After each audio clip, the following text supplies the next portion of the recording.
Welcome to Brains on Games. I'm Dr. Brian McDonald, and today we are going to talk about one of my favorite two-player games of all time.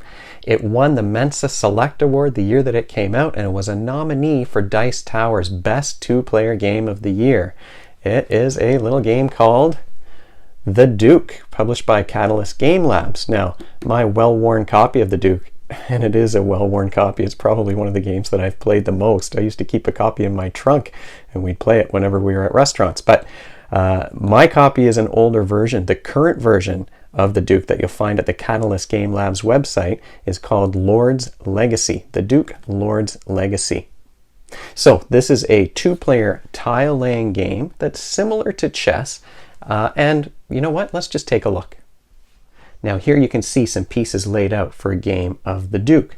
And the object of the game is to capture your opponent's Duke. So in that way, certainly it's quite a bit like chess. Another way that it's like chess is that each piece can move in a different way, but what you have here on the tiles is a grid with symbols on it that describe the ways in which each piece can move. So it requires a little bit less memory, I guess, for you to remember how each piece can go because it's drawn here on this grid. But the skill that you're exercising, though, is symbol translation. You're translating these symbols to determine how each piece can move.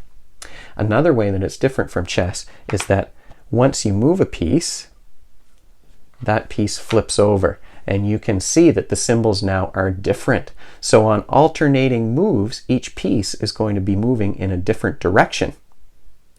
That certainly increases the complexity when we're talking about the visual spatial skills that are required to predict where pieces will be on the next turn or the following turns after that.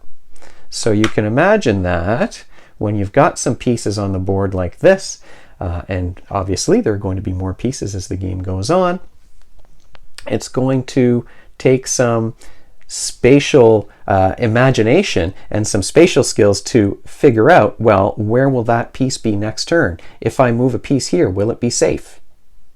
So on your turn, you can choose to either move one of the pieces that are on the board or to reach into a bag and pull out, you can hear me rattling around here, and pull out another tile that you can place on the board beside your Duke.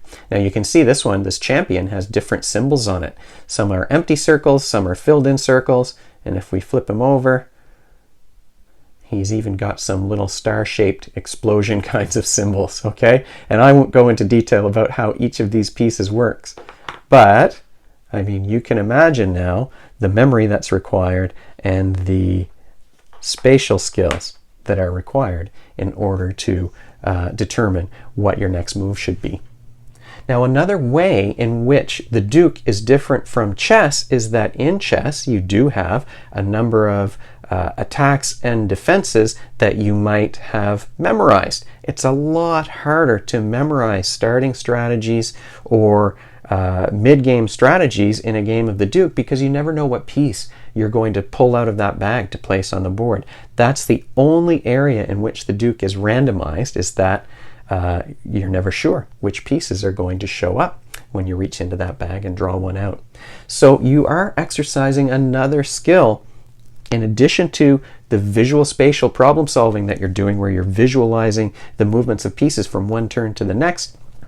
You're also exercising an ability called flexible problem solving or fluid reasoning. If you've ever read a psychological assessment report, you've no doubt seen the phrase fluid reasoning. You might have seen perceptual reasoning as well. So fluid reasoning is about taking skills that you've learned but applying them in a new way, using new information, new parameters. And of course, the randomization of the pieces in the Duke requires you to think on the fly and strategize on the fly. So we're talking about a game that's exercising symbol translation. We're looking at a game that requires you to use your visual spatial skills to predict where each piece will move on different turns, and then you have to use some flexible problem solving or fluid reasoning in order to adjust your strategy as new pieces come into play. Well, I hope you enjoyed today's video. If you have any questions or suggestions, or if you just want to let me know what you think of the Duke once you've played it, you can find me at Brian at brainsongames.ca. The website brainsongames.ca will include all of the videos as they're posted, so you can find everything over there. Now, next time, my original plan next time was to talk about a verbal reasoning game, a vocabulary building kind of game. But I read over the weekend that the American Tabletop Association has just announced their winners of their board game awards, and the winner of their strategy game award is one that I happen to have on my shelf. So next time we'll be talking about an American Tabletop Association strategy board game winner. Hopefully you'll return for that.